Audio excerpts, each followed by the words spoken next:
ಸ್ನೇಹಿತರೆ, ಸಾಗರ ತಾಲೂಕಿನ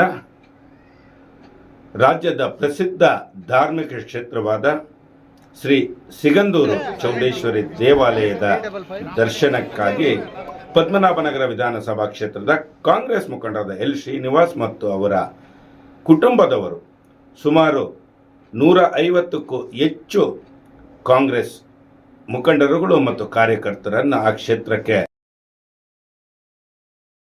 ವಿಶೇಷ ದರ್ಶನ ಪೂಜೆಗಳನ್ನು ಮಾಡಿಸಿದ್ದಾರೆ.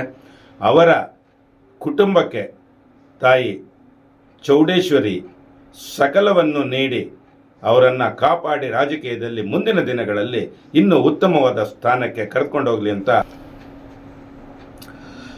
ಸ್ನೇಹಿತರೆ, ರಾಜ್ಯದ ಪ್ರಸಿದ್ಧವಾದ ಧಾರ್ಮಿಕ ತಾಣ ಶ್ರೀ ಸಿಗಂದೂರು ಚೌಡೇಶ್ವರಿ ದೇವಸ್ಥಾನ. ಇದರ ಬಳಿ ಶರಾವತಿಯ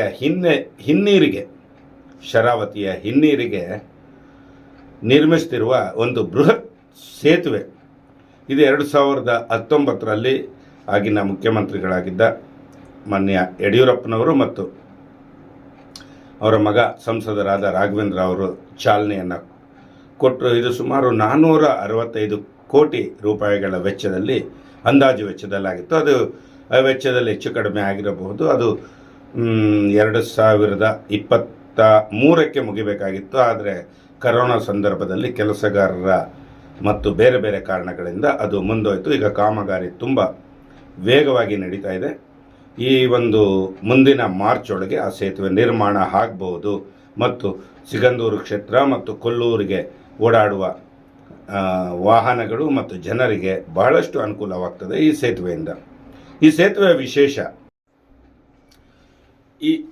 ವಿಶೇಷ ಏನಪ್ಪ ಅಂದರೆ, ಸುಮಾರು 2.16 ಕಿಲೋಮೀಟರ್ ಉದ್ದ ಮತ್ತು 16 ಮೀಟರ್ ಅಗಲವುಳ್ಳ ಈ ಸೇತುವೆ ಸುಮಾರು 17 ಸಿಮೆಂಟ್ ಪಿಲ್ಲರ್ಗಳನ್ನು ಒಳಗೊಂಡು ನಿರ್ಮಾಣ ಆಗ್ತಿರುವಂಥ ಸೇತುವೆ.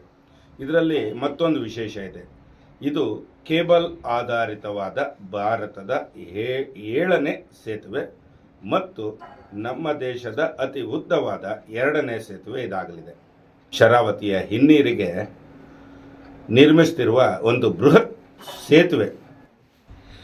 ಸ್ನೇಹಿತರೆ, ನಮ್ಮ ಮಿತ್ರ ಸಮಾಜ ಚಾನಲ್ನ ಈ ವಿಡಿಯೋ ನಿಮ್ಗೆ ಇಷ್ಟ ಆದರೆ ಲೈಕ್ ಮಾಡಿ, ಶೇರ್ ಮಾಡಿ ಮತ್ತು ಬೆಲ್ ಬಟನ್ ಒತ್ತಿ ಸಬ್ಸ್ಕ್ರೈಬ್ ಆಗೋದನ್ನ ಮರಿಬೇಡಿ. ಮತ್ತು ವಿಡಿಯೋನ ಶೇರ್ ಮಾಡಿ ನಮಗೆ ಪ್ರೋತ್ಸಾಹ ಕೊಡಿ ಅಂತ ತಮ್ಮಲ್ಲಿ ಕೇಳ್ಕೊತಾ ಇದ್ದೀನಿ. ನಮಸ್ಕಾರ. ಈ ದಿನ ಎಲ್ಲರಿಗೂ ಶುಭ ತರಲಿ ಅಂತ ಕೇಳ್ಕೊತಾ